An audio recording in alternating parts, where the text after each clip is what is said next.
was a bit more bolshy when I was younger, so I sort of turned around and said, Steve, is there a problem? He went, no, not really. I said, are you referring to the fact that I'm laughing and joking? And he went, might be. I said, well, you've got two choices, Steve. Would you like me to fix this problem in 3 hours or in under an hour? And he said, well, obviously under an hour. Great. Let me carry on laughing and joking because I'll be more creative. I'll come up with the answers. If you want me to sit in here in sheer terror and worry about the consequences of this line stopping, it'll take you 3 hours. That's what you're witnessing. I fixed it in 45 minutes. And it took me, I wasn't until in my 40s when I was speaking to an expert on stress, and he said, when you get stressed, because of your fight and flight system, it diverts blood in all sorts of interesting places. So it takes blood away from your prefrontal cortex, your rational thinking things. So your IQ drops 10 or 15 points. I don't know about you. I can't afford to lose that. So I was like horrified. And it also does the thing that we're familiar with. Sometimes you forget things or you like this nervous because it focuses on the last time you were in this same jeopardy and gives you that memory to help you get out of the pickle that you're in, which is of no practical use in the modern world. And it's also things like suppresses your immune system, and that's why your digestive system sometimes feel a bit icky because it affects that. But yeah, so I realised actually having stressed people reduces your creativity and productivity. You're actually damaging the output of the business.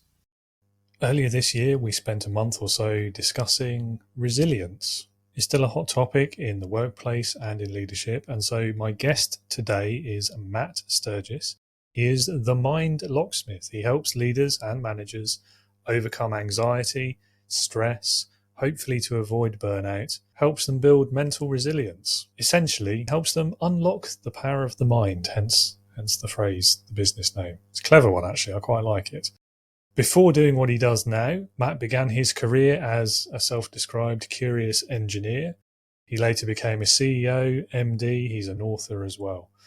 So we'll be hearing about all of those experiences and more. We'll hear about his book. We'll hear about what he does today. We'll hear about why these issues are relevant to leaders today, as well as the many leadership lessons that he has learned over the years, including turning around toxic cultures and what we can do to avoid their creation in the first place. Plenty of stuff to get stuck into here for any leader, particularly if you are also a business founder. So don't miss out on this episode.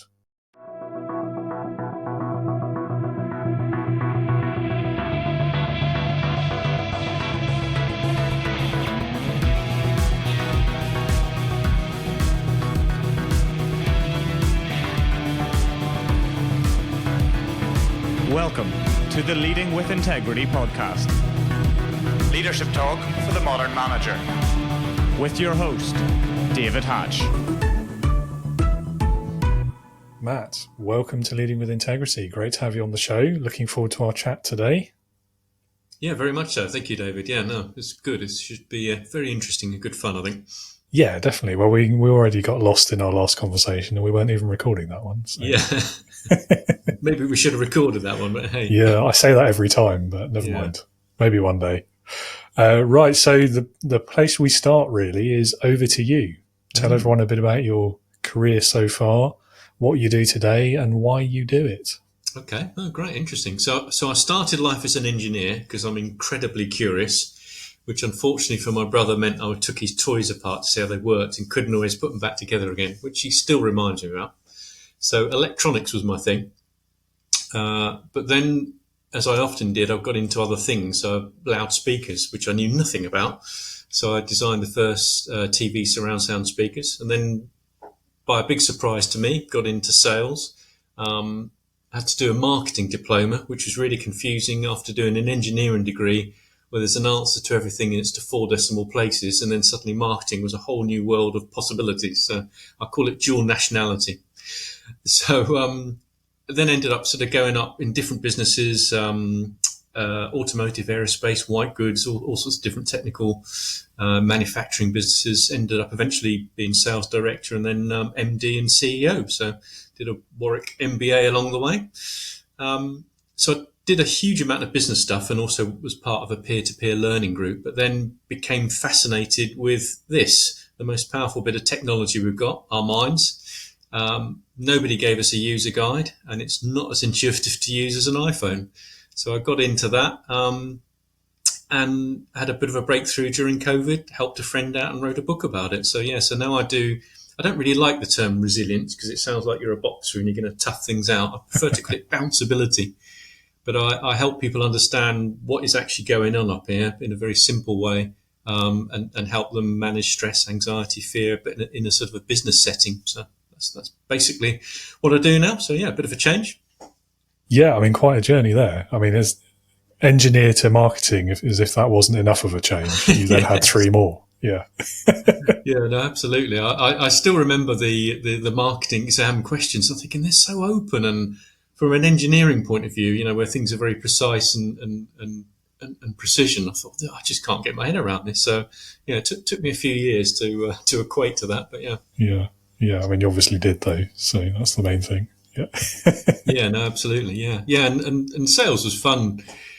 Because before, when I thought sales was a sort of a dirty word, and that's why I never wanted to be in sales. But the sales director at the time, when I was an engineer, said to me, "No, it's what you're already doing." I said, "What's that?" He said, "Well, the customer says to me, I want a speaker this big, and I want it to cost X, and your first response is, well, what problem do you want to solve?" And he said, "That's what sales is about." So I used to just say, "Well, do you want your car to go faster?" Because we were supplying to the automotive industry, so is weight important? Do you want a premium sound so it sounds fantastic so you can charge more for your car? What do you actually want? And it was quite fascinating. Quite often, a lot of the customers didn't know. They said, "Well, somebody just told me I need to have a speaker this big." Okay, well, what do you really want to do? "Oh, I don't know. Let's go and have a chat with someone." And you get into all sorts of interesting conversations. And that I found actually was, one, it was fun. It was just naturally me. But actually, that was better from a sales point of view because you start to build relationships and partnerships, which is something I've done a lot of. So we dealt with Ford Motor Company at the time, and I'm sure they've changed now. But at the time, their approach to negotiating was if you're still moving at the end of a negotiation, then they haven't probably done it properly. So it was quite brutal. But I genuinely turned it into a partnership, and the industry I was in at the time sort of turned it on its head, so which resulted in us getting 10% increase in profits year on year for 6 years, and the customer's happy, so everyone's happy. Yeah, everyone's happy. That's got to be the goal, hasn't it? Yeah. I mean, that's quite interesting. First of all, that you thought sales was a dirty word. Like, I hear that a lot, and I mean, I've spoken to quite a few like sales experts and sales coaches and that sort of person as well. And I'm still not sure where that negative stereotype comes from, other than maybe like the used car salesman of the 80s, or maybe like the what was it, like the double glazing salespeople. Yes. Yeah. I think you're right. I think because our brain notices negativity as a survival thing, because that's more useful than positive things are of no value survival wise. So one guy described it as negativity is like Velcro. Positivity is like Teflon. It's of no use to you. So I think we notice the poor sales experiences, and we probably label that in our head as, oh, that's. In fact, it's interesting. Our daughter's just buying a second car, and we had the extremes of sales experiences. Some really great people, and some you're thinking, really, you're not doing your profession any good. So yeah, I guess it's that negative experience often sticks, unfortunately, more than the positive one. Yeah. I mean, that's an interesting insight as well, given your specialism these days. I mean, it's a shame though, because I feel like even in like the car salesperson kind of arena, I think the vast majority these days are as far from that stereotype as possible, because it doesn't work. So they stop doing it. Definitely. And I think one of the other stereotypes you sometimes get with sales is if you talk a lot, you can be good at sales. For me, it was always the complete opposite. Genuinely listen to what people want, help them explore and understand that themselves. And I think probably also silence was the most powerful negotiation tool. A number of times you show somebody the price and you'd expect the normal, it's too expensive and all that. You get a response like that and just say nothing. It's really awkward, but it's really odd how they then undo their own argument. So they start saying, oh, well, maybe it's not as expensive compared to the other person, or what you do. Oh, actually, and you just keep quiet. And they undo their own sort of negatives. So it's quite fascinating. Yeah. I mean, there's a lot of parallels, I think, in between this and leadership generally, but that in particular is a new one, is that power of silence sometimes. And it doesn't have to be to just let someone like talk their way out of something. Sometimes it's just like that space to think, isn't it? Yeah. And I think also it's quite often attached to people like myself with an engineering background that tend to be slightly more introverted. Is sometimes there's more silence from people like that, people like me, because I'm thinking so much. So some people might think, well, he's got nothing to say. Actually, there's a lot here. And if you just give someone permission and just politely say, well, what do you think? I've noticed you're thinking about something. And then suddenly they just share something with you and you think, wow, you've been thinking about this for the last half hour, whatever it is, 2 hours whilst everyone else has been talking, and you've really understood it. There was somebody I used to work with in Germany. It was brilliant at doing that. He'd laugh and joke about things and then suddenly give out a brilliant answer. I think, where did that come from? So, no, silence is a powerful thing. Absolutely. It's going to leave a moment of silence. No. So, I mean, let's talk more about what you do today. So how did you get into that? Tell us. I know there's a story behind it, so please share the story. I say I'm deeply curious and I enjoy helping people. Those are the two parts of my character that are really strong. So I'd read for about 10 years about how the mind works, was just fascinated by it, as I said, because it's the most powerful bit of kit we've got. I wrote 3 books worth of material but published nothing. And at the time we were living in Shropshire, and a friend reached out to me during COVID and said, look, and he's happy for me to share the story. He said, you don't know, he said, but I had a childhood trauma, always been on my shoulders. Every couple of years it floors me. And he trained himself in all sorts of psychological techniques, from the more understandable to the more interesting, should we say. Gone on all sorts of courses, and he said, nothing's ever worked. So I said, I don't know. He said, you're into all this mind stuff. So I said, well, let's start with a walk. So we just went for a walk for 1 hour in the snow. And I shared with him one idea I had buried in the back of one of my unpublished books, which is fun to do and it's habit-based. So I shared this with him. I saw him the next day and I called him Tigger because he was just jumping around. I mean, he was about 65 at the time. I said, I've been doing this thing. It's really fun, isn't it? I said, well, that's part of the point of it. Otherwise, you'd never do it. And then he really threw me, because 2 weeks later, he said to me, I've been doing this, as you said, 5 minutes every day. I've now chosen to go back to my childhood memories because they're not painful anymore. Now, that word chosen, I think, is important. And also the fact it had that effect on him so quickly. And the bonus, he said, is I'm remembering the good bits that I forgot about. So he said, for goodness sake, do more of this stuff, get on with it, and because you just need to do it. And I thought, well, blimey, that's a bit. And I'm not a particularly profound person, nor's he. And I thought, God, that's really. And he said also, how come this has worked and all the other stuff I've done hasn't? I said to him, well, it's quite simple, really. And I always try and, I suppose, the engineer in me to simplify things. So I drew two lines in the snow for him with my foot. And I said, imagine the first line is like a train track. And that's the neural pathway that represents the trauma that you went through.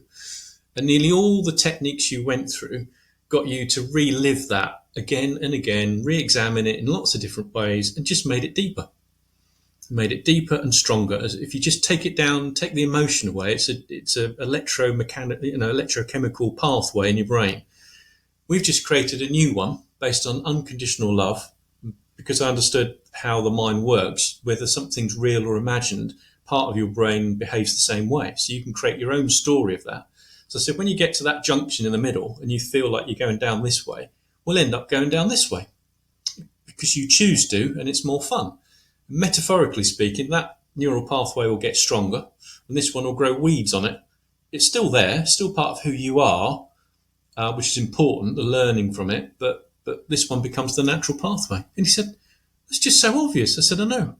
But all the other therapy keeps taking you down this path constantly, re-examine it, making it stronger. So there's some other bits and bobs to it, but so I ended up writing. It took me a while, but I eventually wrote a book about that, nuclear-powered resilience. And it's got lots of other things in there about how the brain works, but also goes through that technique. So yeah, that sort of. And then I thought, actually, he's right. I'm deeply curious. I've done that bit about understanding the brain, still learn. I just need to help people. That's what I've always wanted to do. So yeah, took the brave decision 2.5 years ago to go out on my own. Yeah, I mean, it's a great story, and a great to hear that you've had that impact as well. Or even if, it's one of these things, and I kind of feel the same about the work that I try to do with leaders anyway. If you've just made a difference to one person, then that's enough, isn't it? Like that's all you set out to do. Yeah. And anything beyond that is just extra and great. I'm going to call that aha moments when you get that, something you've said, shared, done, that somebody else has realised something different about themselves, or it's enabled them to do something or think differently, whatever it is. That's what I call the aha moment. And when you get those, they're quite precious, aren't they? And you can see the expression on someone's face. You think, right, this is now, it's going to be different in a good way going forwards. Yeah. Yeah. And that point as well about remembering the good parts.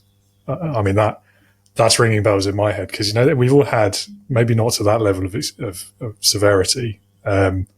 We've all had things in our lives, in our careers, that we don't really like to think about. It was an unpleasant time. Yeah. And so you just don't think about it. You avoid acknowledging it. And I think this point about you losing the good with the bad, it's the baby out with the bathwater, I suppose, to use the cliche. Yeah.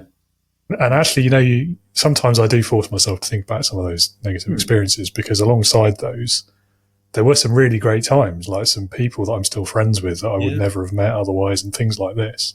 And it's important, I think, to reflect on those good memories. And thinking back again to what you said at the beginning about when we were talking about sales and stereotypes, about the human brain remembers the negative much more easily. I think that's why it matters, I guess I'm trying to say.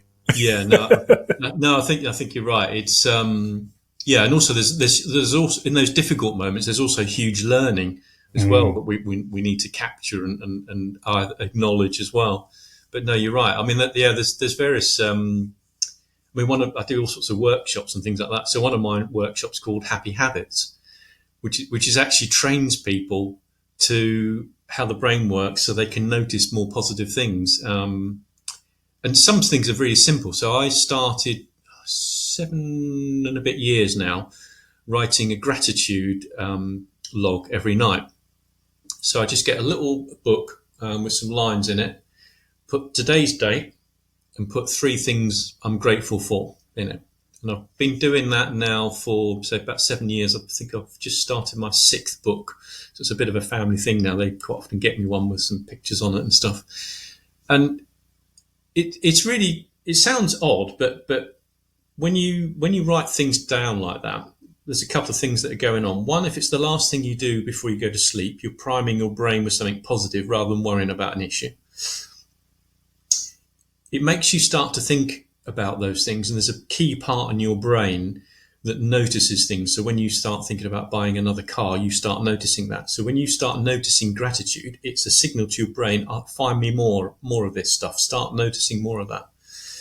So it actually sort of helps you from that point of view. You can also, when you get really difficult moments, go back to your gratitude book and give yourself proof in your handwriting that life isn't quite as bad as you think, because sometimes the brain goes, oh, this always goes wrong. Oh, this, especially where we add everything and everyone in our language, and there's proof. So it takes a bit of, once you sort of get going, but there's a lot of science behind it, which is what I quite like, because as a sort of somewhat lapsed engineer, I'm a little bit skeptical. So I thought, this gratitude stuff, it's all great, but really, Is it just happy slappy? But actually, it actually strengthens as a part of your brain called the ACC, the rational part, that gets stronger. And it actually reduces the effect of the amygdala, which is your fight and fight system. So it actually stands it down a bit. So you're less likely to get stressed as quickly and triggered. So just little things like that actually make quite a profound change. So yeah, my Happy Habits workshop has all sorts of stuff like that in it, but it's all practical, real stuff. It's not disingenuous stuff. It's things you can really do and make a difference. Yeah, no, I like that. And it as you're explaining it struck me that might be quite a good thing for imposter syndrome as well. Yes. No, it's interesting you say that. Which is relevant for leaders, of course, which is why I mentioned it. Yeah. I've just developed actually a new program about imposter syndrome and what it really is and how to deal with it, which I did a little trial with a group of 38 leaders recently and got very good feedback. So yeah, no, it's I mean, one of the big parts with imposter syndrome that I quite often describe, if I tell you a very short story, my nan was 98 when she died. And I remember having a chat with her. Saying, what's it like, Nan, to be that old? 98. I was a teenager at the time. And she said, up here, I've always been 17 and I still am. And I thought about that and I thought, I've always been about 40. so I'm getting younger every day. And I thought, that's interesting. And little things like sometimes you watch something on the telly and they say so-and-so and so-and-so did this and their age is such. My wife and I will look at this and think, blimey, they're older than us. And although the same age, we don't know that. Surely we don't. And I think that's because what I refer to, we've got an inner selfie. We've got an image of who we think we are that's quite often stuck in time, of what we think we're capable of. And a bit like software in a computer, it doesn't get updated very often. So and our brain likes to keep consistent and hold us to what it thinks. So it's got the inner selfie, and it's then looking at a goal you've got and says, right, to do this goal, you need skill X, Y, Z, which is over here. But your inner selfie, you're over here. No, we're keeping you back over here. We're not wandering off over there. That's ridiculous. This is who you are. So one of the key parts is about updating your inner selfie, so it's more in line with your goals and your ambitions and where you are. And another thing that I sort of discovered is we often ignore some of the things we're naturally good at. Because we're naturally good at them, they're obvious to us, so obvious they're of no value. We think that's so obvious. Surely everyone knows that. So I've not done it yet, but I've often described an experiment. If I've got 100 people in a room, got them to really relax and write down genuinely what they find utterly easy to do, just so straightforward, they don't have to think about it, doesn't take any energy. Write it all down on a bit of paper and then circulate all those bits of paper around the room. Somebody else would pick up your bit of paper and say, you find that easy? That's incredible. I'd pay you to do that. That sucks the life out of me just thinking about it. It's a bit like, me being an engineer and stuff, numbers and all that. I find that simple. For other people, it's like, oh, God, what's the word maths and oh. So we tend to ignore the things we're naturally good at, yet that's innately us and enables us to do things. So that's another aspect of, I think, imposter syndrome. Ridiculously, it's a bit like a bit of furniture that you see in the house all the time. You just walk past it, you just ignore it because it's always been there. It's like, well, everyone's got one of those, haven't they? Yeah, I feel like that 100 people in a room thing needs to happen because everyone would come away with that with more business as well. Yeah, absolutely. Absolutely. Because, and that's one of the sort of things in leadership that I think I learned fairly early on. You're innately good at certain things. There's some things that take a lot more energy. Yes, sometimes you have to do them. You've got to get over that. But actually, there's a lot of people around you that have innately got that skill. Go and have a chat with them because they'll be delighted that you've spoken to them, acknowledged them, trusted them to do something. makes your life a damn sight easier because you think, well, you're just brilliant and you'll do this in half an hour. It'll take me 2 days and I still won't be happy with it. So yeah, there's a huge parallel in leadership with that, I think, and just life in general, but maybe sometimes with your family, community. I don't know if you're in a church group, social group, or whatever other setting you've got. So Yeah, I think that's the real power of leadership, isn't it? Is being able to collate all these many skills of different people and kind of direct it towards a greater good somehow in whatever shape or form that takes. And I think that's where a lot of leaders get really stuck, isn't it? Is in this sort of older mindset, older in terms of historical, not their age. I should clarify, not being ageist about it. Yeah, I know what you mean, yeah. Yeah, it's that sort of traditional, more old-fashioned thinking of like the leader, their responsibilities, knowing the answers, knowing how to do all the things, imparting all the knowledge, and they can't ever possibly rely on anyone else.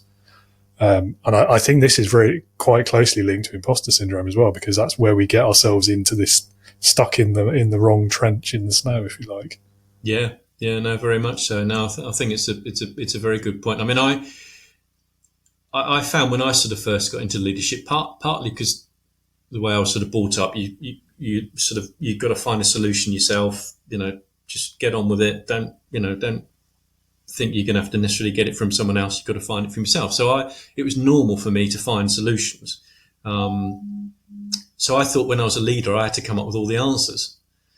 So I tried my best to do that. Sometimes I was good at it, sometimes I wasn't. And then I realised actually I'm denying everybody else the possibility of doing that for me, and I'm denying everyone else the opportunity for me to demonstrate clear trust that I'm going to trust you to get on and do that. So that was quite a thing for me to let go. It was quite natural for me to notice great things in people, so I found that bit easy. That was already sort of there, and talk to people and have very open conversations, but to actually let go and think, no, I've just got to let you come up with it, and actually just ask people to come up with solutions. I think you're right. It's, I had the worst boss ever at one stage, the boss from hell. But I'm aware their biggest thing was they couldn't trust anyone. And they did share something with me in their past, and I can understand why that it comes back to trauma again, without a doubt. Had a traumatic effect on them. They wouldn't maybe have acknowledged that. So they were unable to trust going forwards, and they carried that into work. They were just a micromanaging, very unpleasant person. So it can have that effect, but when you actually trust people, what a huge compliment that is. And you just unleash their capability. Yeah, and I think it's essential as well if you want to succeed as a leader. Yeah. But you're right. I mean, is one of the most difficult, if not the most difficult thing to do as a leader is to be that person who trusts first. Now, for me, like I've always found that trusting bit really easy. The bit I always really struggled with was the letting go to the point of, if people make mistakes, that's okay.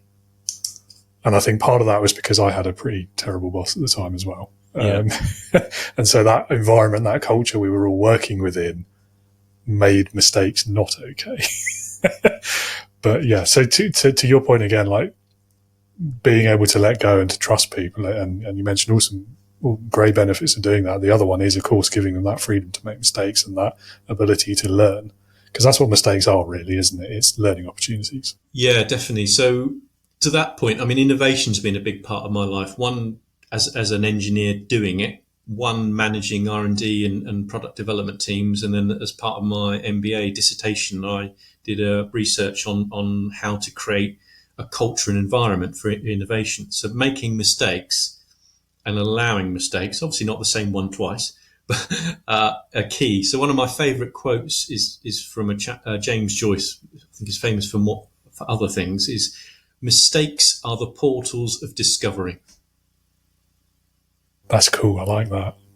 Mistakes are the portals of discovery. That says it all to me.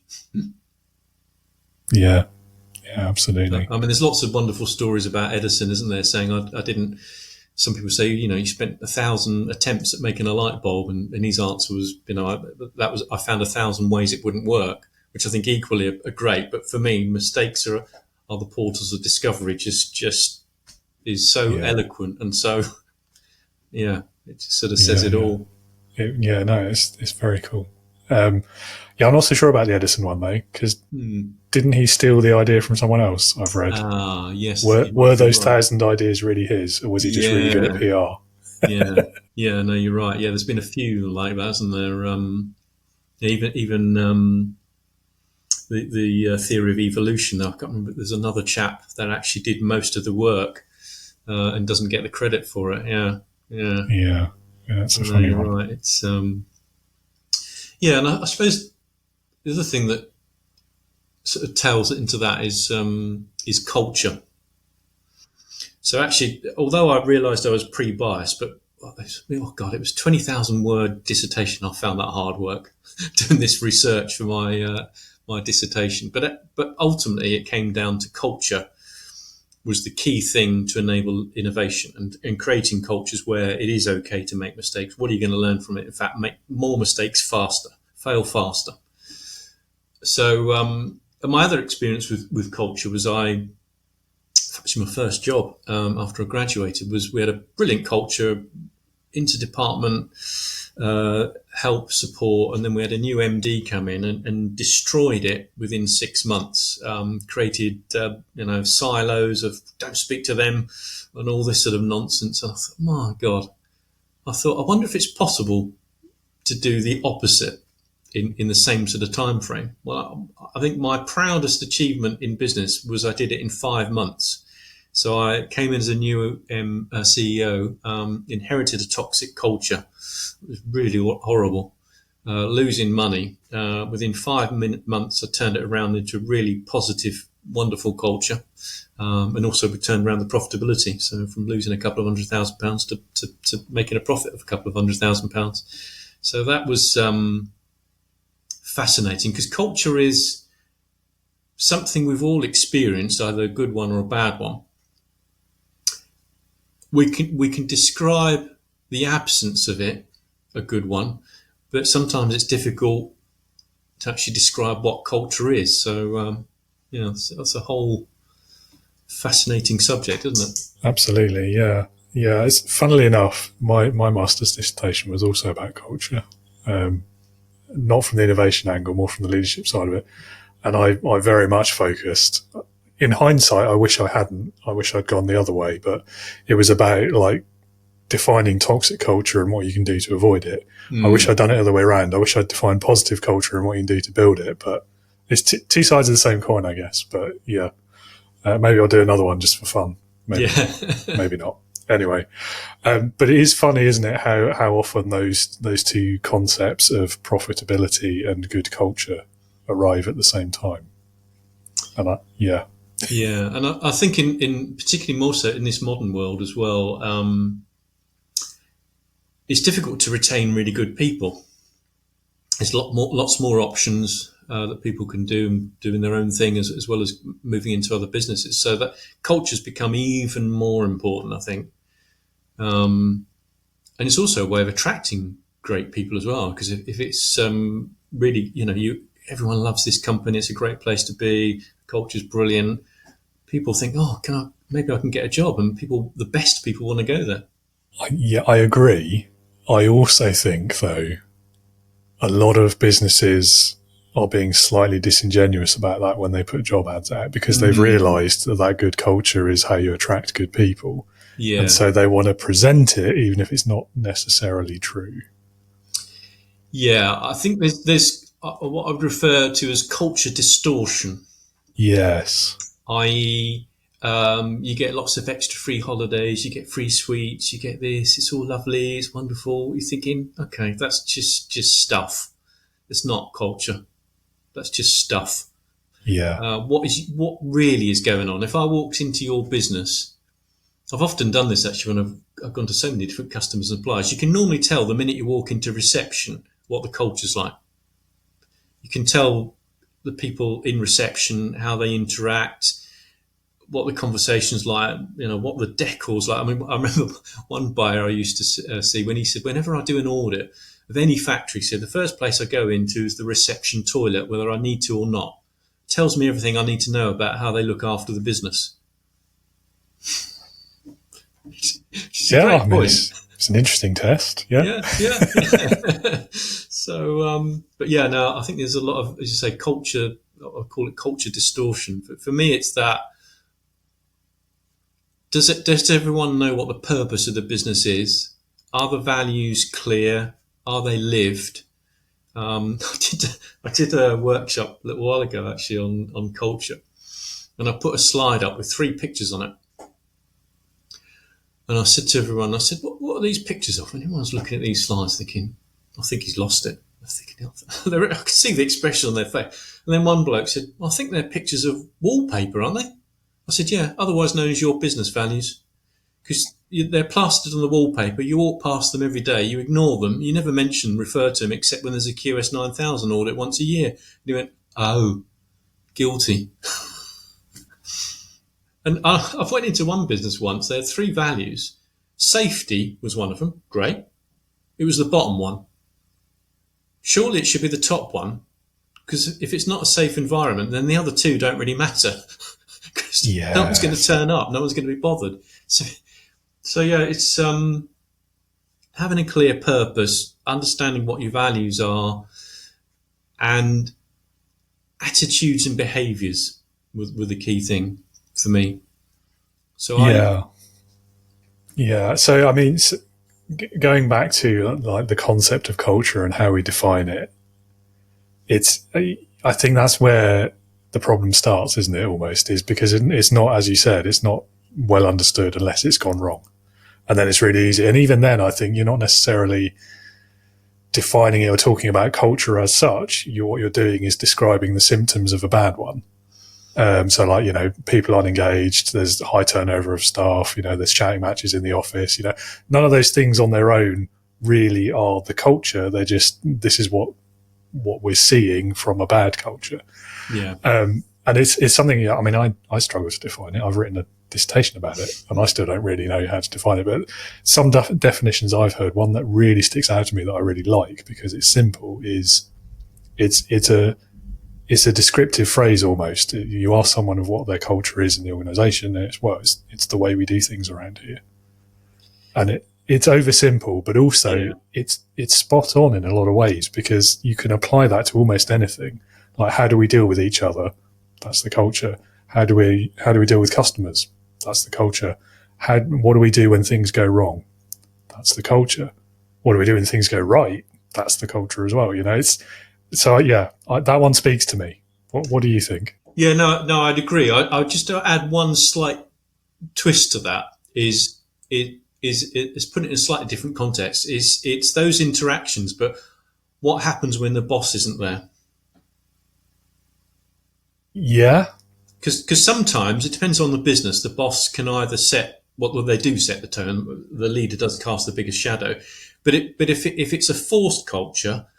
And therefore, when they're there, they operate this way. But when they're not there, it operates this way. Then that's not actually the equilibrium, if you like, the true culture, because it's being distorted by the boss. But if the culture's the same when the boss is there and not there, and it's got all the things that you were talking about there, then you're onto a winner because that's embedded. It's not dependent on one person being there.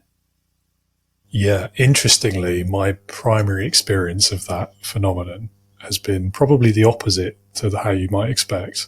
When the boss was present, the toxic was horrible, really. Like, it was really horrible culture. As soon as that person wasn't there, everyone went. We found this lovely equilibrium where everyone worked really well together. Everything was collaborative. We had great conversations. We got things done. Yeah. And I've worked in a couple of cultures like that. And it's funny because you might expect it the other way around, where the boss is trying to impose this culture, but it only really works when they're there. And as soon as they're gone, everyone defaults to, I don't know, infighting or whatever. Yeah. But yeah, it's an interesting one. Yeah.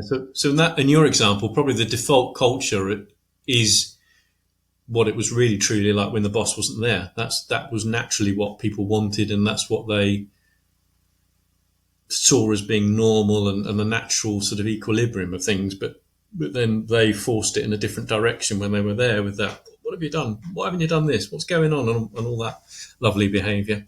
Yeah, it was quite a telling example. I mean, as I say, it's been a couple of workplaces I've encountered like that. And I think in both cases, actually, it was how quickly and how easily, relatively speaking, that an otherwise generally quite good culture can just go completely out the window, down the toilet, whichever you prefer, just by like one or two interactions of let's call them a toxic individual, because I think that's what they were in hindsight. And it was just little things like the micromanagement or the calling someone out for a mistake in front of the whole team and things like that. And it just utterly ruins the tone. And that's all everyone's thinking or talking about for the rest of the week. Yeah, I remember a conversation I had a year ago, and I was talking to a business that had gone to a lot of effort to try and embed values in the business and do really good things, and had a sort of cultural team and stuff. I sort of had a chat with someone. I said, so how's that going on the whole? Well, most of the time it's quite good. Well, and they sort of went like that. So explain a bit more. Well, our values, a couple of the senior team don't bother with them. They don't live them. So we're not sure now. I'm thinking that's important. So I always made it clear the values are for everyone. In fact, what I used to say to people quite openly and deliberately as a leader, you have absolute permission to hold me accountable to the values if you don't think I'm following them. Don't worry about my title or what it is. It doesn't really matter a damn to me. Everyone should hold everyone accountable to the values of the business. We truly believe that's what they are. So again, leaders in particular have got to model them, because that does cast that big shadow. So that's a massive. I mean, the message basically is, right, you lot, you follow these rules, right? But me, I'm different. I'm special. Well, I can do whatever I want. You're thinking, really? I mean, that's not leadership, is it? So, no, not in the slightest. And I mean, in the same way as you said, one individual can twist it. It's not always the leader as well. So True. A phrase I learnt from somebody else was, "What terrorists have you got in your organisation?" And you know what? When they said that, I immediately thought, "Oh, it's him and it's her." Straight away, I thought, and I think, hang on, I've got terrorists in my organisation, and I've allowed it. Oh my! There was a real, just using that language made me sit. There was a great guy about changing culture. I learned a huge amount from him, and I think one of the biggest ways to do that, we've all experienced it from different angles, is either the toxic person or the lazy or disingenuous, whatever they are, the one that's sat in the corner that everyone knows. They just don't fit with our culture. They don't, they're rude to people, or they don't get on. They're late, whatever it is. No one ever raises it. No one addresses it for a couple of reasons. Sometimes people are too scared to have that conversation.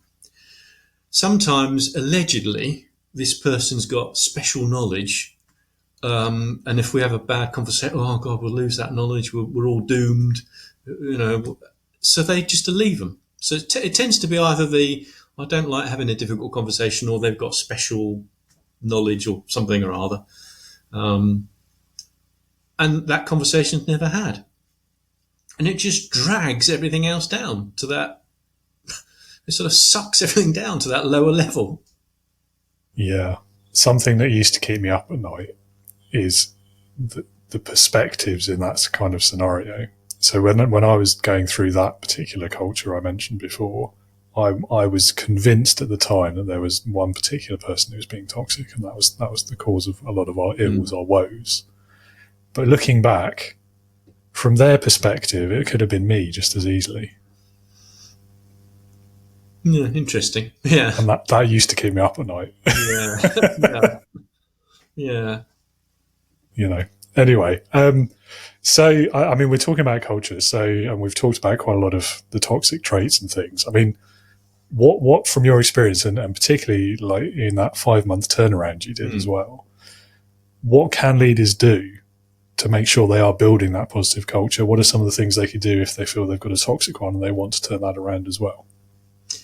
Yeah, I think the first thing is quickly identify those toxic people, stroke terrorists in your organisation, and one way or another deal with them. And that can be in two ways. Sometimes it can be just sitting down and having a conversation first of all, or saying, by the way, I've noticed X, Y, and Z in terms of attitudes and behaviours. That's always the thing I talked about. I'm not particularly happy with what I'm seeing with that attitude and this behaviour, and give them examples, real tangible examples. Explain that to me. What I'm seeing, is that fair? Is there something behind that? I don't. So I always took it from a curious, not an, your attitude's awful, your behaviour, well, any more of this, you're out. It was always, here's an observation, talk to me about it. Occasionally you get all sorts of interesting stories, things have happened at home, all sorts of other stuff, or I've been let down many times by the boss before, and all sorts of things pour out, and they literally just pour out. And you can deal with that in a positive way and actually switch somebody sort of back on. Sometimes you've got no choice but to actually have that difficult conversation with people and take it in a different direction. I found it sort of went one of two ways. Either somebody poured out a load of stuff and you can help them with that and actually turn somebody back on and be so powerful in the organisation that was switched off for various reasons, or you start having a more difficult conversation about disciplinaries and things like that. But and certainly, and then the other thing is the people that I spoke about before that sort of lurking in the business that are a bit lazy and or whatever the issue is making sure that everyone has at least monthly one-to-one, which is sacrosanct. One of the things that used to drive me potty is some people used to put the date in the diary and they go, oh, I've moved the date, sorry, or something else has come up, which basically says, you're not important. I've got more important stuff than you having my one-to-one with you. So that, for me, that unless there was like a family crisis, that one-to-one was in the diary, nothing moved it, nothing. And the one-to-one for me should be a series of questions about all sorts of things, which is two-way, but also that attitude and behaviours thing. So I used to just share with people, by the way, I noticed the other day you did such and such, bang on with the values, really appreciate that, thank you, your behaviour was outstanding, and actually recording it, written down, and just that word, I noticed, is really powerful. Think, wow. So if it's something positive, people think, wow, he did actually notice. I didn't realise. I'd try to do it in the moment if I could as well. But so you've got that track record of you're doing a good job. It should never be a surprise. I mean, some places I got to, they waited 12 months to sit down with someone and say, you've done a good job. I'm thinking, oh, I had wondered. Equally, if you're not doing so well, you're having that conversation again in a smaller way. And I noticed that thing the other day you did, same sort of conversation, what should I read into that? But it's also recorded. So there should never be, if you do have to get to the ultimate sanction of removing someone from the business, it should not be a surprise. So many businesses ignore it. There's a downturn or something in the business to go, right, I'm going to put her, him, them on the list because they've been a problem for about a year or two, and now's our opportunity. Thinking, really? That conversation should have been had a long time ago, and it should never have been a surprise. And that poor individual might well be thinking, yeah, why am I on the list? No one's ever told me I did a bad job or didn't do it well. So that was always key to me, and just wandering around and just talking to people. I was always talking to people about. So every 2 weeks I'd share.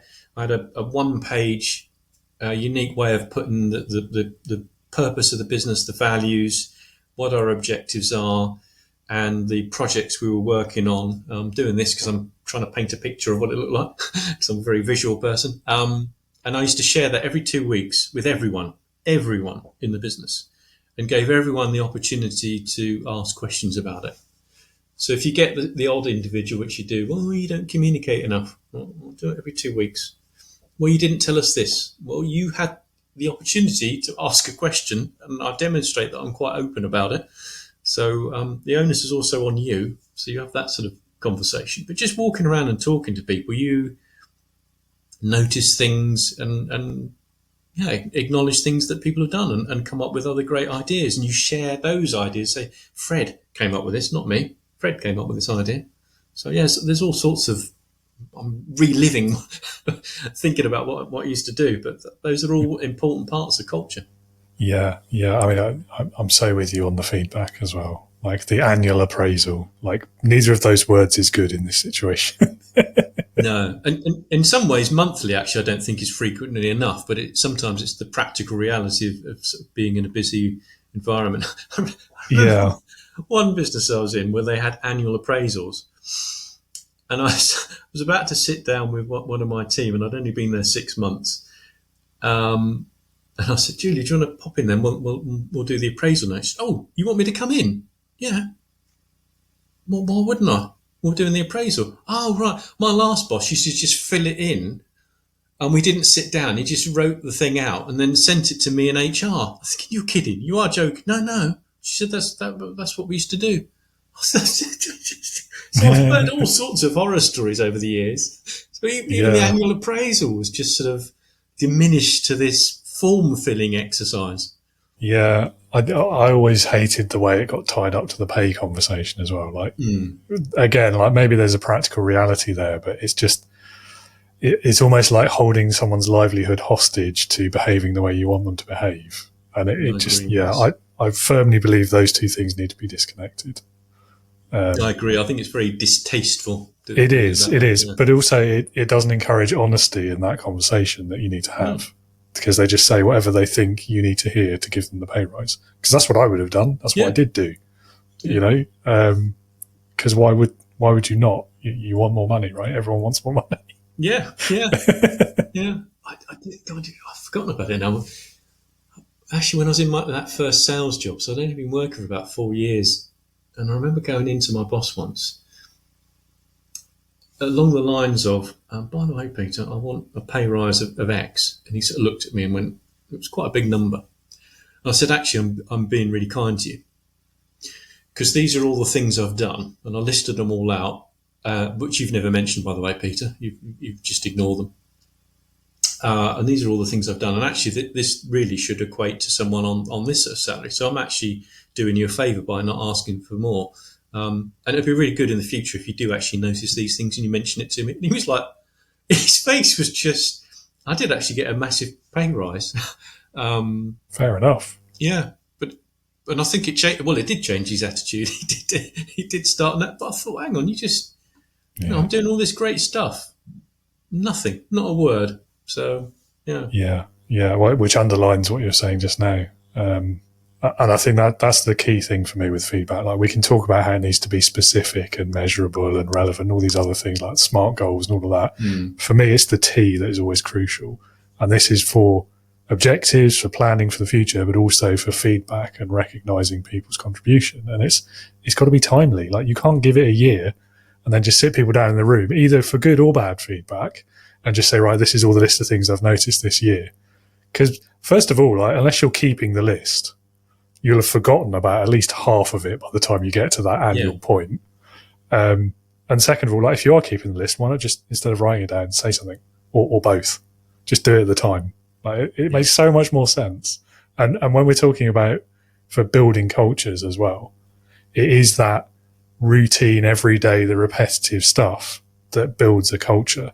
You can't do it once a year. It's got to be frequent and relevant and definitely. And there's a guy who's been on the podcast a few times, and I've read his book as well, and I absolutely love his approach to leadership. His name's Drew Dudley, and one of the things he has is his book is all about everyday leadership, basically. But he holds himself, and I've seen him do this, he holds himself to a daily standard. So there's key behaviours he will do every single day as to display leadership, and one of those is recognising the leadership of others. And I love that as well. And it's exactly this sort of thing, isn't it? It's recognizing something that somebody's contributed to the organization. And I fair play to him for doing that every single day. I know he does, but wow, that's a commitment. Yeah, no, you're right. It's one of the things I didn't do enough of, but I did occasionally, is I had a little list of a booklet of thank you notes in my drawer. So I used to write personal thank you notes. It's nice, yeah. And when I did Christmas cards, which I really don't like doing, but I always put a very personal note about, I really appreciate you did X, Y, Z this year. That, you know, what you did here was outstanding. Really looking forward to more of that, because to me that was important. And it was that moment just to pause and think, rather than just, you know, it's a Christmas card to Fred and the family. Is that sort of very personal thing. But you struck on something else there that I thought about. So I've always been a fan of smart objectives, particularly the engineer in me likes the structure of that. It's all good, tangible stuff. Me too, yeah. And I know I've done very well with those in the past, but then I had a bit of an epiphany. Because there's two ways you can do smart objectives. One is outcome-based, one is process-based.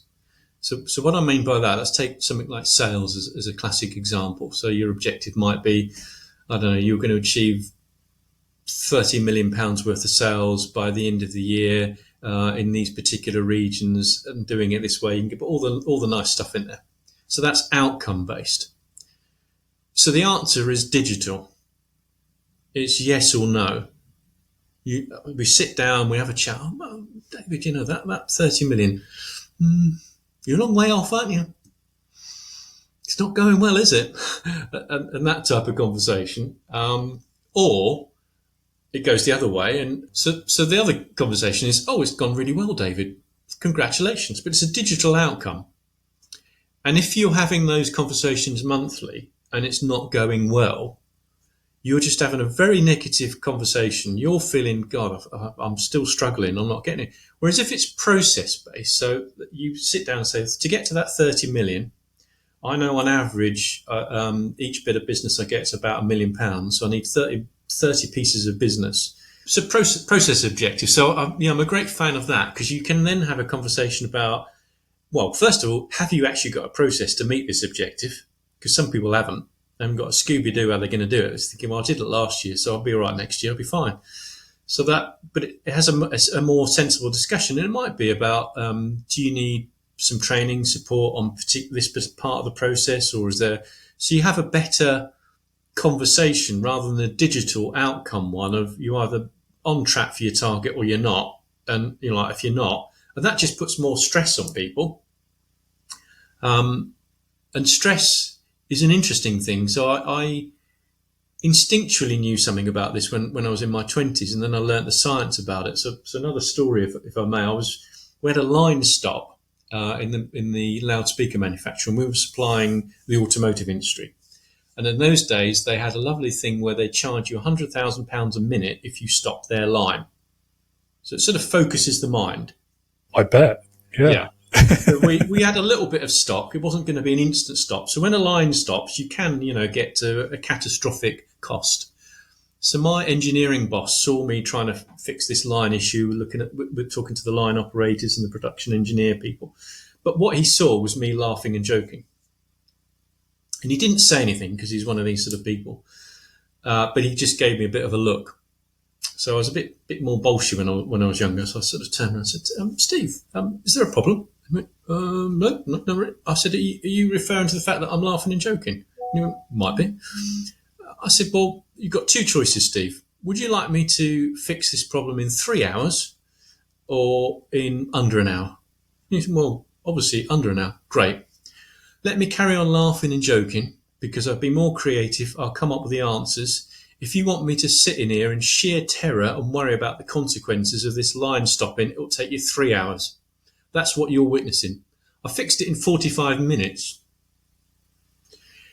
And it took me, I wasn't until in my 40s when I was speaking to an expert on stress, and he said, when you get stressed, because of your fight and flight system, it diverts blood in all sorts of interesting places. So it takes blood away from your prefrontal cortex, your rational thinking things. So your IQ drops 10 or 15 points. I don't know about you. I can't afford to lose that. So I was like horrified. And it also does the thing that we're familiar with. Sometimes you forget things, or you you like this nervous because it focuses on the last time you were in this same jeopardy and gives you that memory to help you get out of the pickle that you're in, which is of no practical use in the modern world. And it's also things like suppresses your immune system, and that's why your digestive system sometimes feel a bit icky because it affects that. But yeah, so I realised actually having stressed people reduces your creativity and productivity. You're actually damaging the output of the business. Absolutely, and damaging the people as well. Oh yeah. Yeah. I mean, when you really think about that and you understand the science behind it and the physiological reactions, and then you look at things like burnout and the, I think well documented by this point, at least in what I've read anyway, like the health effects of long-term sustained stress. Yeah. And then you hear bosses say, well, it's just part of the job, stress is it, deal with it. That for me just doesn't add up at all. No. I mean, it's there is some science to have a little bit of stress actually does. Yeah, it's the sustained period for me. Yeah. That's the key bit, isn't it? Yeah, no, it does do some rather interesting sort of damage, and this it has the opposite effect of what I was talking to you about with the gratitude log and things like that, and happy habits, because it actually strengthens your amygdala, the sort of fight and flight alarm bell system, and reduces the impact of that key part of the brain called the ACC. That's the sort of logical. Come on, it's the bit of the brain that says, right, let's all just calm down. Let's just sit down. It's not as bad as you think. It's that part of the brain. So yeah, no, you're right. It's and this thing. I suppose that's the other reason I sort of got into what I was doing, because even if you've got a company that's got genuinely a wonderful culture, not just sort of free sweets and slides and all that sort of stuff, we're all carrying around a certain amount of what I call mind churn, fear, anxiety, stress, imposter syndrome, things from the past, whatever it is. And if you genuinely give people the tools to reduce that in a way that makes sense to them and their way of thinking, because we all think in a slightly different way, that has a huge impact on productivity and creativity and retention. Sadly, I've seen some well-meaning training in the resilience thing, and you get a boss that says, right, well, they're not working hard enough. Right, let's order some resilience training. Brilliant, excellent, tick. Right, I can throw more stuff at you now. Brilliant, you're all resilient. I'm thinking, well, no, you actually need some proper tools that are going to actually help people, and you want to do it for the right reasons. So that's my view. No. It's like, well, I've invested in the life vests, and you've all been taught how to swim, so stop panicking. The ship's sinking. Yes. Yeah, no, absolutely. You won't get caught up in the draft of the boat going down. Yeah. I mean, so what if I drive it into a cliff? You can swim. What are you worried about? Yeah. No. Anyway, we mustn't be facetious, as fun as it is. Right, so, I mean, that leads us back full circle, really, to resilience. So, I mean, first of all, how do you define resilience? I know you've already said you don't like it as a word, but how do you define the concept? I think the key thing for me is a lot of resilience training focuses on things like reframing things, which can work and can be useful, but mainly works when you're in a good place and your rational brain can take control. The issue is when something triggers fear system kicks off, your rational brain has gone missing in action, because the irrational part, which is physically at the back of the head, is faster, much faster, and hijacks you and takes over with habits that it's got. Might be good habits, might be bad habits, but it basically says, right, this has happened, right, this is fear, right, we've recognised, and therefore habit X is appropriate. Off we go, let's deploy habit X, which could be anything, but normally isn't something useful, because most of our habits we've picked up before the age of 7. So, for example, silly one, but I find it quite amusing anyways. Quite rightly, in most cultures, we're told don't speak to strangers. Perfectly good advice when you're growing up. You're an adult and you've got a sales job. So Yeah. that's why, that literally is why, for some people, depending on what their experience was growing up, having that conversation, and also fear of rejection. Again, a huge human thing is to please the people that are bringing you up, to make sure they feed you. It's just a basic biological thing. So then you get a rejection in a sales job, and it's like, oh my God, I feel awful. It's like, well, actually, they just said no, and actually that means you can find the next person. So that there's all sorts of those triggers. So a lot of my work is about helping people change those habits to things that they choose to have. So I got a framework I call ACE. So A is awareness. So I explain what is actually happening and some particular habits that we all tend to have. C is about choosing a different response and a different habit, and they're easy to do. And E is embedding it as your new habit. So you've now basically willingly reprogrammed your brain so that when this happens, I'm now going to respond in this way. Rather strange. So I came up with an idea. One aspect, there's lots of ways I do this, but one aspect will be one of my next books, is 7 ways of thinking that trip you up and how to untangle yourself. So I came up with 7 common ways that often cause sort of discomfort in thinking. I ended up, ironically, using that myself. About 7 years ago, my wife went through a really difficult year of cancer treatment. She's fine now. So I actually ended up road testing my own techniques. And I was a first-class warrior before that, brilliant at it, which made me an excellent project manager because I could predict everything that would go wrong and put something in place before it ever did, but not good in life in general. So I actually ended up using those techniques to sort of reprogram my response to situations. So I mean, in particular, catastrophizing, if I give an example of that, is a brilliant one, which I was very good at. So Mark Twain helped me with that. A great many catastrophes happened in my life, but most of them never happened.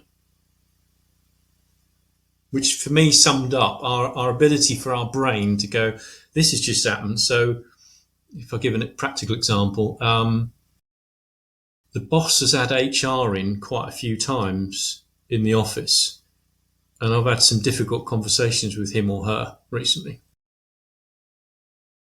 Brains, oh my God, and HR's been in there again, and I think they might have mentioned my name, and the story's getting up here.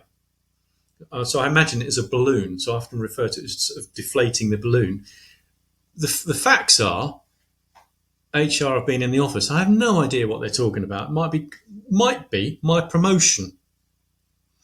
And the stern conversations they've been having with me are to test me to see if I'm up for extra responsibility. But my mind, so whenever I see my boss, I'm reacting like I might be sacked soon, and they're thinking, this is odd. I'm just about to give him a promotion.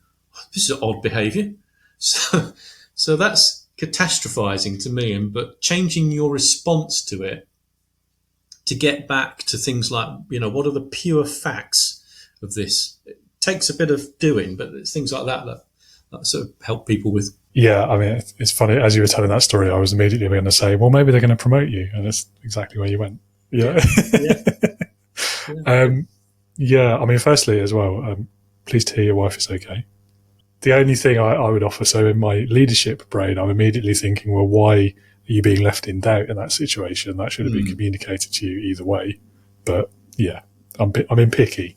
Yeah. Well, it goes back to our earlier conversation, isn't it? There shouldn't be any surprises. Absolutely. You should know there should be this trail of conversations that things are going in a good place, or if it genuinely is going in a bad place. Again, it shouldn't be a surprise because you've had those conversations, and they might say, look, I'm really sorry, but I am going to have a word with HR about whatever it is. So, yeah, but you're right. So it goes back to, in good leadership, should not allow the space or oxygen for catastrophizing. Absolutely, yeah. And I think it's back to like understanding a little bit about human nature, but also knowing the individuals you're leading as well. Yeah. Because some people are more prone to that than others. And if you work with them for a little while, you're going to know one way or the other. Yeah, absolutely. Yeah.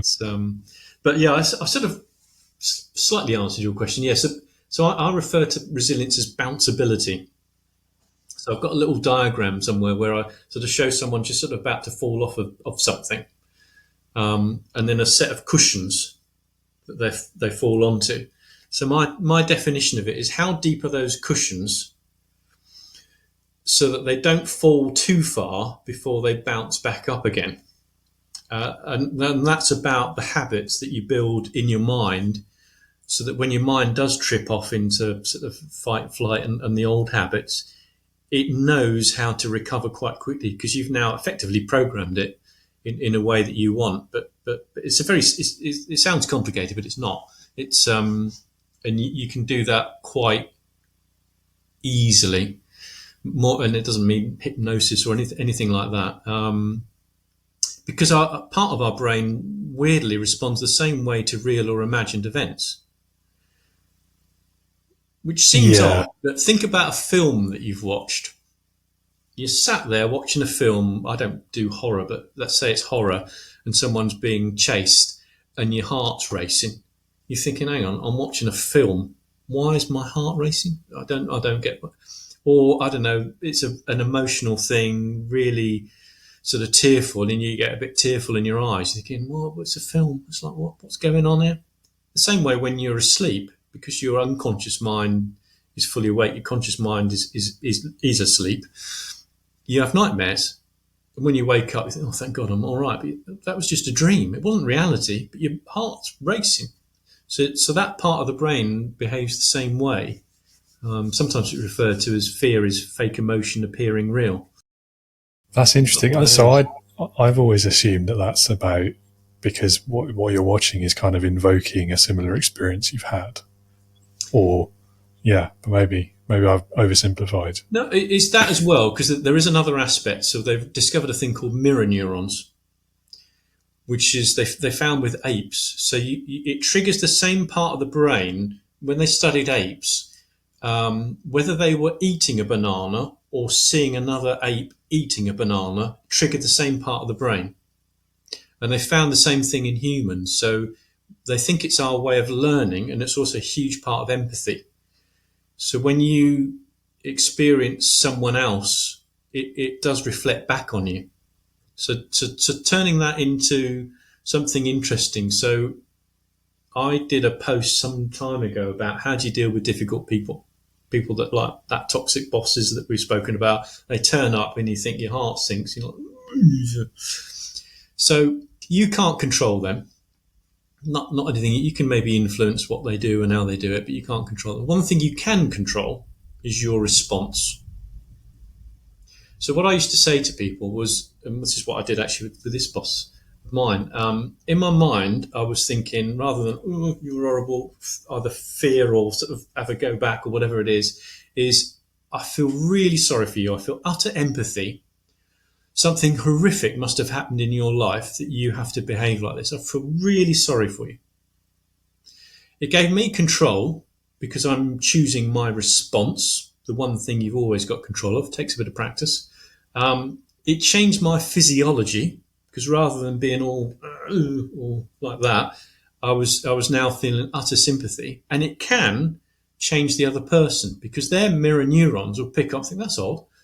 This person normally looks a bit intimidated by me, and I thought, well, they might enjoy that. I don't know, but they seem rather calm and sort of sympathetic thing going on. I have no idea why they're being sympathetic towards me."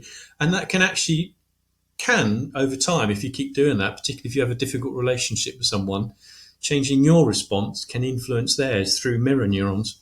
Yeah, I kind of wish I'd had the self-awareness to do that back in the day. But hey, I would certainly handle it very differently if I am today. Yeah. It is. You're right. It would take practice. I think that's an incredibly difficult thing to do. Yeah. Especially when there's that sort of perceived power difference as well. No, absolutely. And, but I think that whole response thing I got from a book I read about Viktor Frankl. Have you ever heard of him? Yeah. I've been recommended his book, in fact. Yeah, Man's Search for Meaning. And I thought, if he could change his response in the circumstances he was, in a concentration camp, surely I can have a go in my relatively minor difficulty. Even with some, major things like family health and stuff like that, I'm thinking surely I can have a go. So that's where it sort of started for me. Have you ever heard of Jack Canfield? Possibly. The name rings a bell. So he's an American chap, sort of motivational type speaker type person. But he the engineer in me likes this, turned that into an equation. So the equation is O equals E plus R. So E is the event. Something happens. Someone drives their car into yours. You've got no control over it. It just happens. The plus R is your response, which you do have control of. It takes practice, but you theoretically have control over it. O, which is the beginning of the equation, is the outcome. So the outcome is influenced by your response. So practical example, this must be 15 years ago now, when they were building the Rolls-Royce factory at Chichester, two gentlemen that came over from BMW unfortunately drove into my brother's car. They just completely forgot the rules of UK driving. Now, my brother, being my brother, really seriously wrecked his car. I think it was written off. My brother's first reaction was get out of the car, make sure they're okay, even though they drove into him, and then bought them a coffee, sat down with them and helped them because they had a rental car. They had no idea how to deal with it, and taught them. And they said, "I can't believe this. We drove into you. Of course you." I said, "Yeah. So that was his chosen response. Now it could have been utter outrage, like I'm going to get a bit physical or shout at you, so choosing our response had a completely different outcome. In fact, he got to know these chaps quite well, and I think they kept in touch with him for a while. So completely different outcome. And that's a great illustration of most of what we've been talking about, isn't it? But the impact of good leadership in any situation, and leading with empathy. It's becoming a bit cliche, but the whole be kind aspect of it, understanding that, they probably didn't do it on purpose. So why should you treat them as if they had, even though that's, for a lot of people, the natural first response. So, yeah. And I bet the outcome was better as a result, wasn't it? Yeah, no, absolutely. And it's interesting you say that. I've always, it's just who I naturally am. Credit to my parents. I've just always been, kindness is just a big thing for me, and courtesy to other people is a real big thing for me. So particularly my toxic boss thought me being kind was weakness. And I explained to him once, actually, it's from a place of strength, not weakness. And it also doesn't stop me still making difficult decisions and having, unfortunately, challenging conversations. But, kindness, I think, is...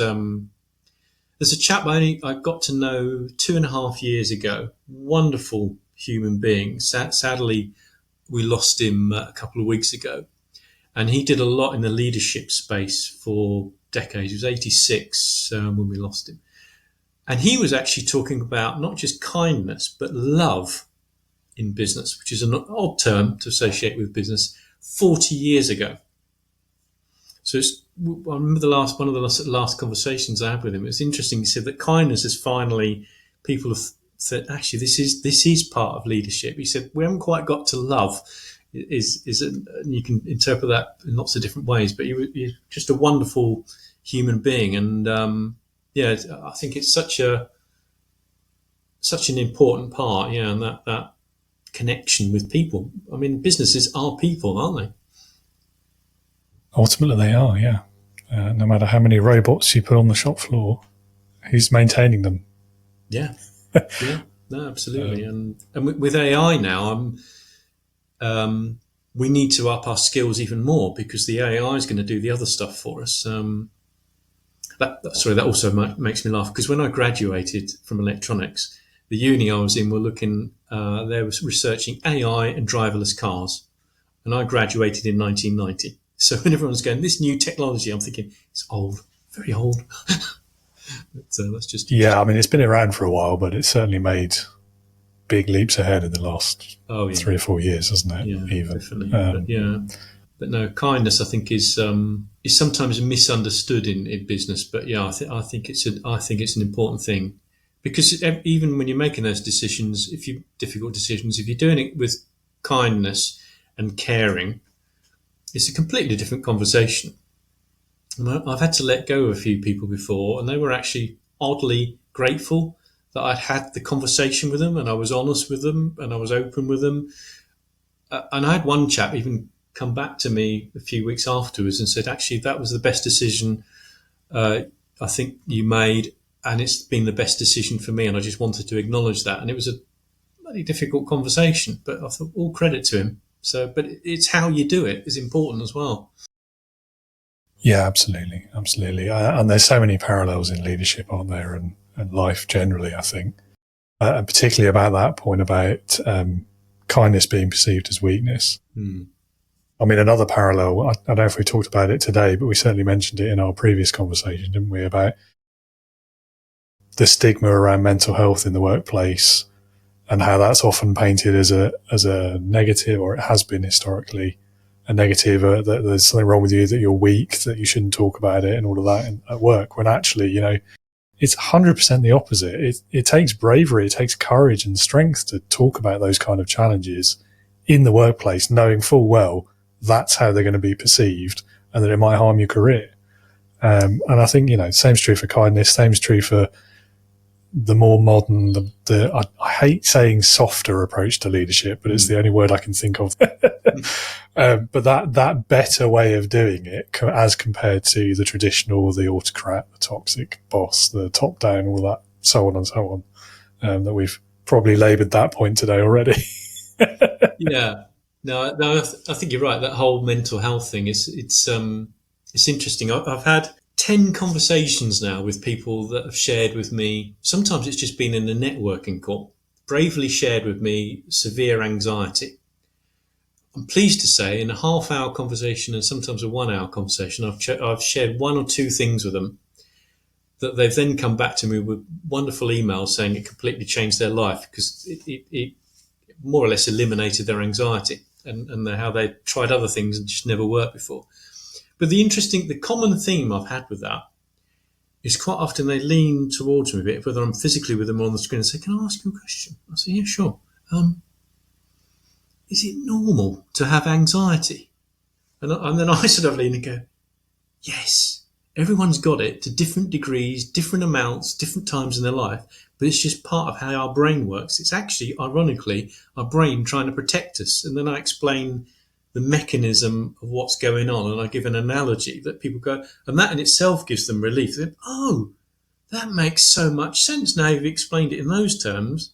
So I turn what's actually an electrochemical reaction into a sort of analogy.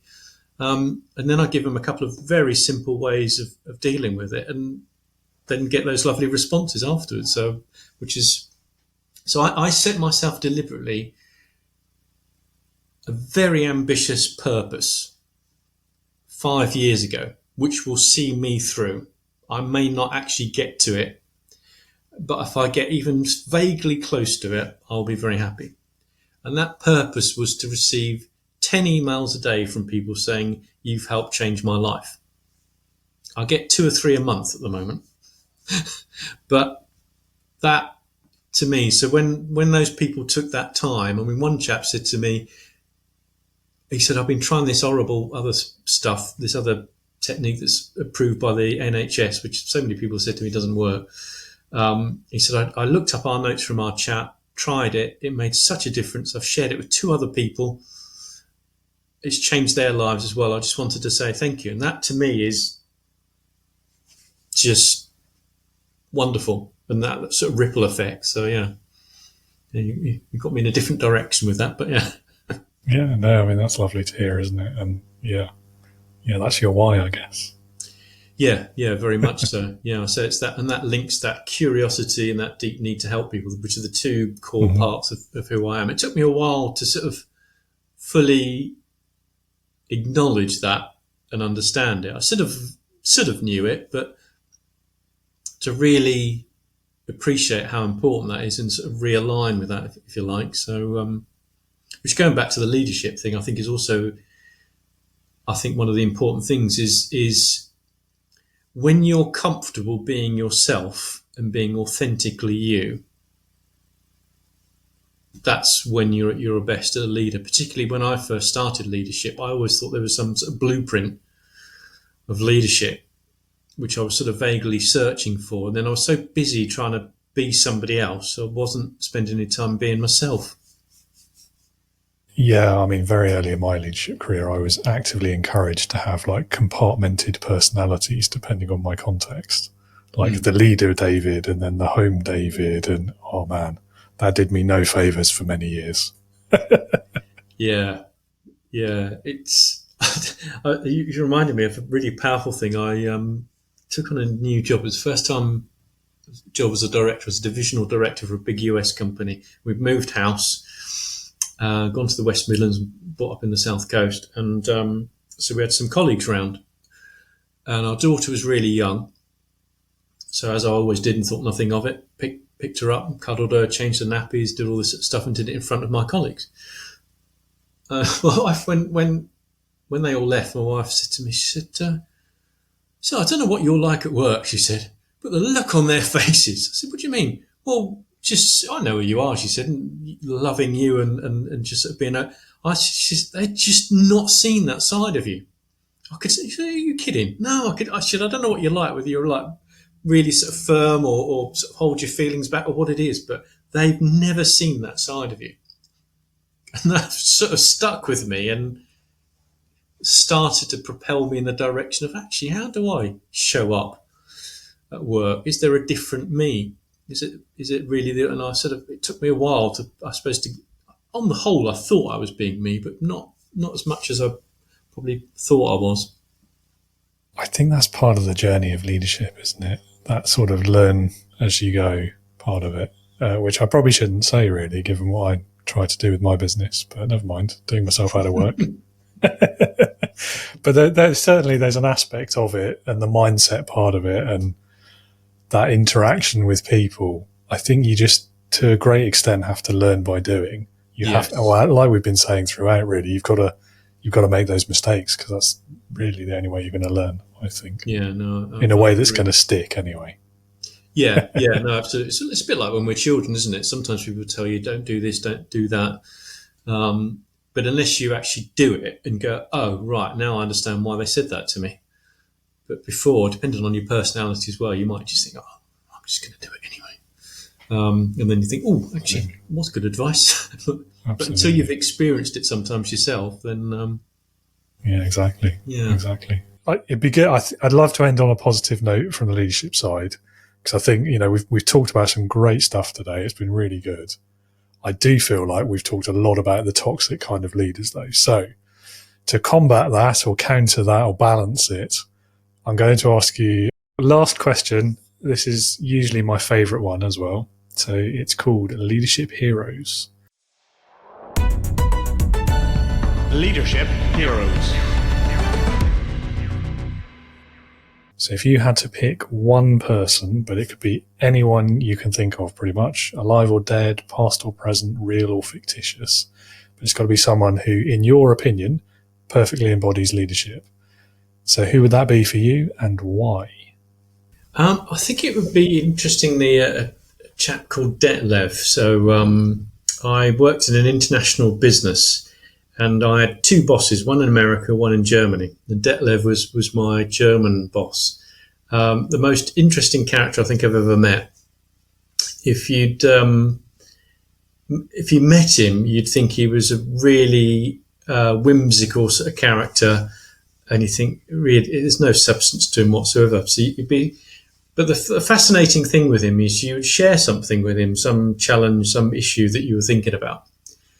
And then we'd have a real laugh and a joke about some completely unrelated things. And you're thinking, well, this is fun. I'm quite enjoying this fun conversation. But it's got nothing to do with the question that I just posed to you.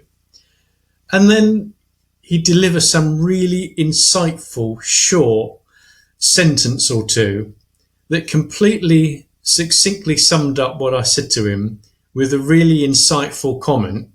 And you're thinking, how on earth have you just done that? So you've obviously just been thinking through whilst we've been having a laugh and a chat and then come up with this really profound comment at the end.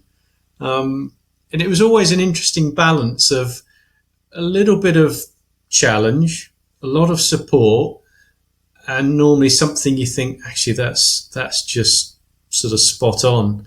And I've never met anyone who's been quite able to do it in the way he did it. I've always used humour a lot. I enjoy humour myself, but he was in another league. So yeah, no, I think it would be Detlef. Yeah, definitely. Yeah.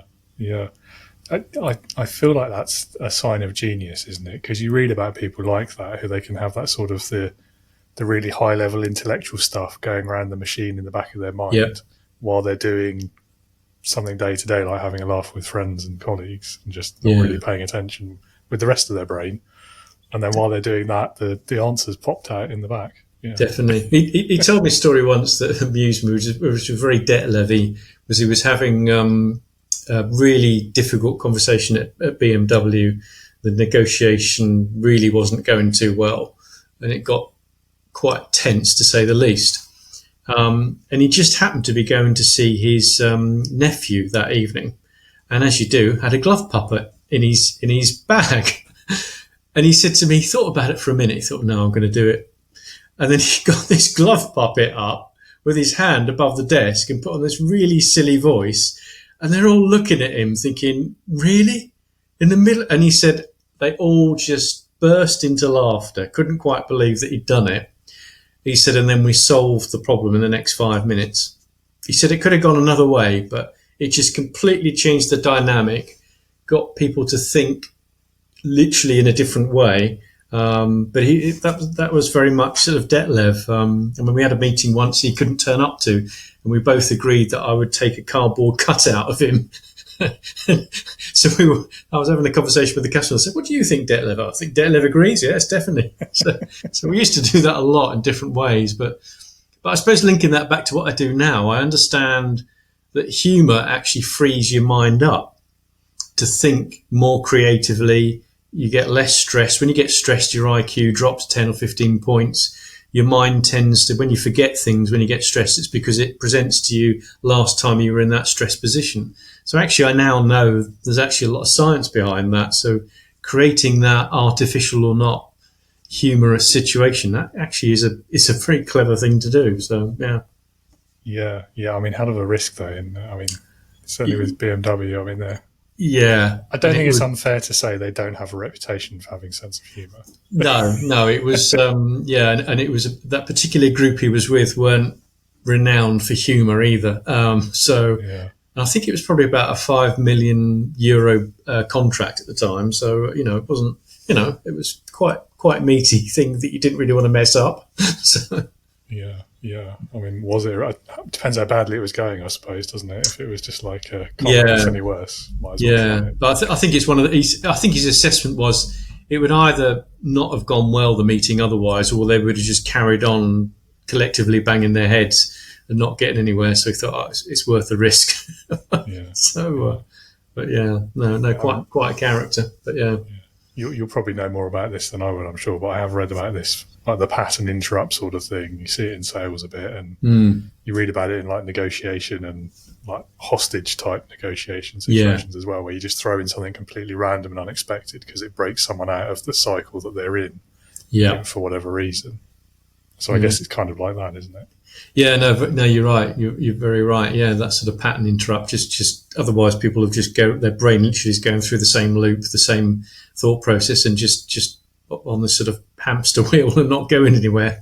So I mean, especially in those situations where the emotions are taking over and it's getting very angsty, I suppose is the word.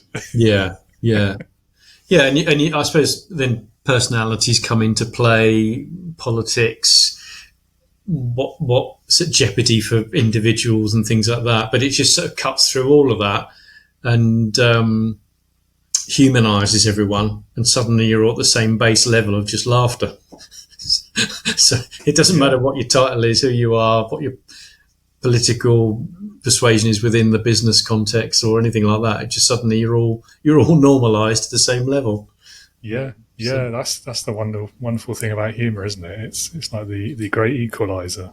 Yeah, Yeah, no, absolutely. It's quite a thing. But yeah, no, he was quite a character, and quite. He was also very good at having difficult conversations with people, which many people will avoid. But he was always do it in a very deft way.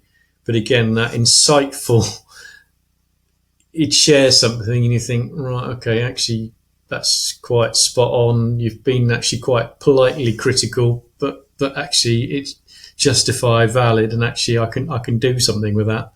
So yeah, which is quite a rare quality. Yeah, yeah, Yes, yes. And one of those things that only works if you are that insightful and you are correct in what you're saying. Because if you take a guess and it goes wrong, you've lost it. yeah. No, absolutely. Yeah, and I think going back to when he was sort of having that laughing and joking, you're saying these minds thinking about it. I think in a way, he was almost like playing a game of chess in his mind, thinking, right, well, I could go this way, or I could go that way, I could say this, might be this response. He's probably going to think, right, okay, no, this. I think on balance, this is the best approach. Right, I'll deliver that now. I'm ready. and, Yeah, and then he just yeah. and it was he always used to look out for people as well. I remember I was in the office in Hanover one day, and God, this ages the conversation. A fax came through. Gosh, I'm very old now. And his PA came in and said, "Oh, it was one of my sales colleagues." And he said, "What's that?" He said, "He's on holiday, and he's sent his contact details." So he immediately turned to his PA and said, "Uta, you know how to file that, don't you?" And she knew what that meant, so she immediately ripped it up, put it in the bin, and she said, when Otfried comes back from holiday, can you book in so I can have a word with him and remind him from never to do that again? When he's on holiday, he's on holiday. I want him recharging, not thinking about work, coming back refreshed. So I'll have a conversation with him when he comes back. But again, it was for all the right reasons, and that we worked hard, and it was a business we were under a lot of pressure to meet targets. But he realised again the importance of, if you're not switching off, you're not actually doing great service to yourself or colleagues or the rest of the business. You need to come back refreshed. So, yeah. Yeah, absolutely. And longer term, it very quickly becomes a place nobody wants to work if you don't deal with things like that. Yeah, no, absolutely. Yeah, definitely. Yeah. And it's nice to know you've got a boss that sort of genuinely supports that in a very sort of tangible way, or sort of defend that space for you as well. So, yeah, no, it's he's an interesting character.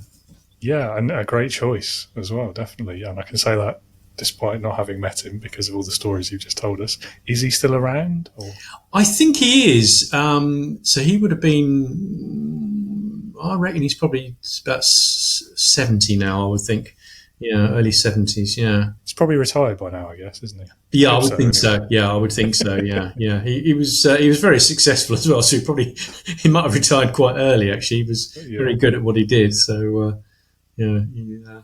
But and again, as you're saying that, I'm thinking, there was many times where he'd very much defend his team and back them to the hilt, which is a nice place to be, sort of thing. So no, it was quite a character. Yeah, no, fond memories of him. I can tell. Tell. Definitely. Yeah. Lovely. Well, thank you for sharing that with the rest of us as well. Pleasure. So the only other question we have left that also got lost in the first attempt to record was, if anyone having listened to this episode would like to learn more about you and what you do, and maybe get in touch, seek your assistance, how can they do so? What are the links and places they can find you?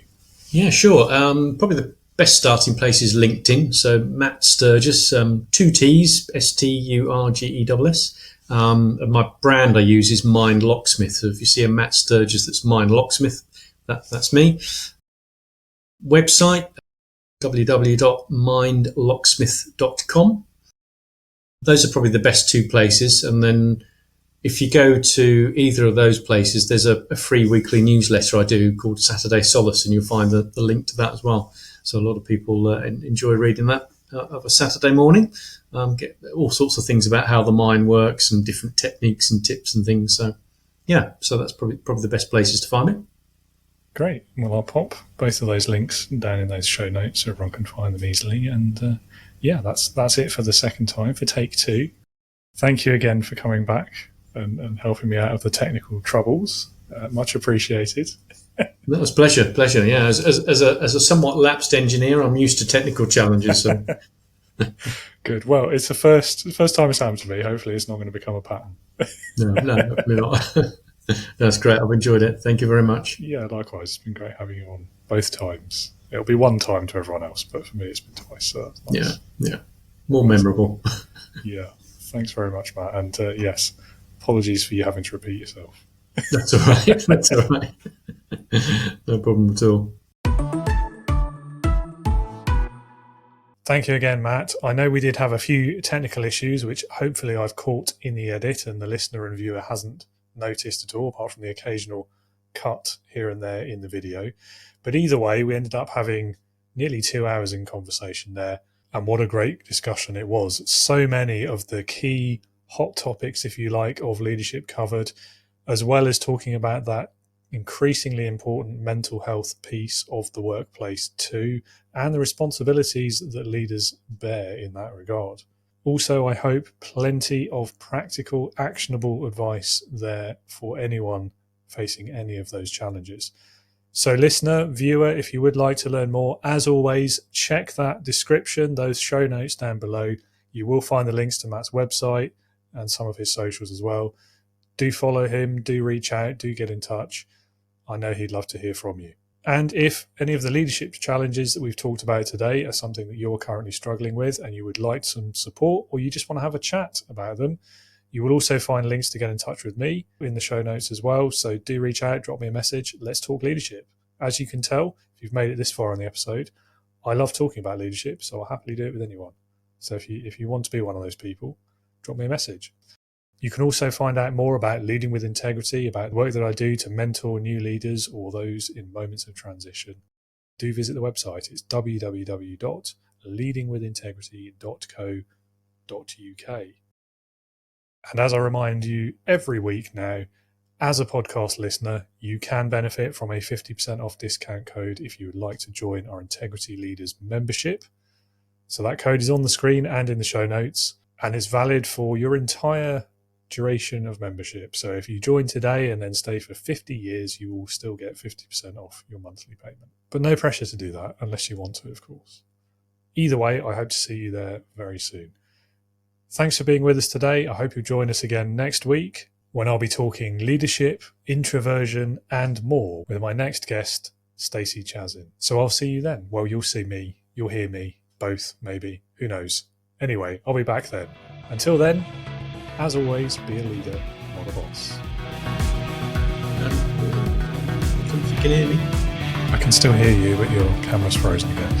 Let's just carry on. As long as it's not disconnecting us. It is probably recording it anyway. Okay. And it will just upload, but if not, it will just be an audio episode. It's not a problem.